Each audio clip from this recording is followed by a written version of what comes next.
ሰው የሚያነሳው ወደ መጸዳጃ ቤት እንኳ እርሱ የማይሄድ እዛው የተዘጋጀለት በአልጋ ቁራኛ በደዌ ዳኛ ተይዞ ሰውነቱ አልቆ በአጥንቱ የቆመ ሰው ነበረ። ይህ ሰው መጻጉዕ ይባላል። አምላካችን መድኃኒታችን ኢየሱስ ክርስቶስ ከባለፈው ሳምንት ጀምሮ ስናይ ዛሬ አራተኛ ነው። ደብረ ዘይት ብለን ቅድስት ቅድስት እንዲሁም ደግሞ ምኩራብ ይህ እያደረገ በኢየሩሳሌም በሄደ ጊዜ ይህ ሰው አገኘው።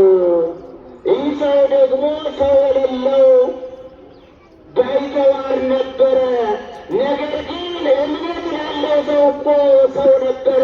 አላውቀው ብለን ነው እንጂ ሰው የለኝ የምንልበት ጊዜ አይደለም። ሰው ዛሬ እናት አባት ሞተብኝ ብለህ አታልቅስ። በአባት ሥላሴን ሰጥቻለሁ። እናት የለኝም ብለሽ አታልቅሽ። እናቴ የምትሆን ድንግል ማርያምን ሰጥቻችኋለሁ። አጎት አክስት ሞተብኝ ብለህ አታልቅስ።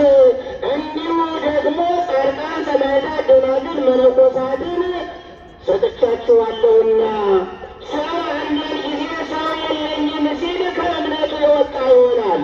ሰው የለኝም ካለ እግዚአብሔርን ረስቶታል። ሰው ደግሞ የሚያደርገው ለምን እንደሆነ ታውቃላችሁ? በሰው ስለሚመካ ነው። በማን ስለሚመካ? በሰው ስለሚመካ። ልጅ ያለው በልጁ ይመካል። ጎረቤት ያለ ጎረቤት ያለው በጎረቤቱ ይመካል።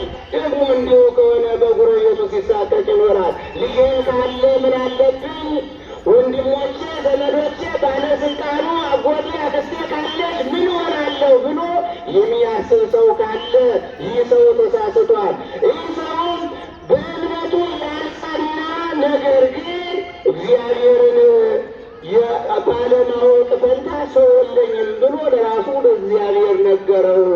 ይህ ያለበት ለራሱ ምክንያት አለ። በዛን ሰዓት የእግዚአብሔር መልአክ ውሃውን ወርዶ ሲያናውጠው ይህንን ውሃ ሲናወጥ መጀመሪያ ቀድሞ የሚገባ ሰው ከበሽታው ይፈወስ ነበረ። ከምኑ ይፈወስ ነበር? ከበሽታው ይፈወስ ነበረ። በዚህ ቦታ ላይ ደግሞ ብዙዎች ተኝተው ነበረ። ቤተ ሳይዳ የምትባል 5 መመላለሻ እርከን ያላት ውሃ ነበረች። ይችን ቤተ ሳይድ ቤተ ምሕረት ቤተ ድኅነት የቸርነት ሥራ የሚሰራባት ቦታ ነበረች። በዛን ቦታ ላይ ቀድሞ የገባ ሰው ከበሽታው ይፈወስ ነበረ።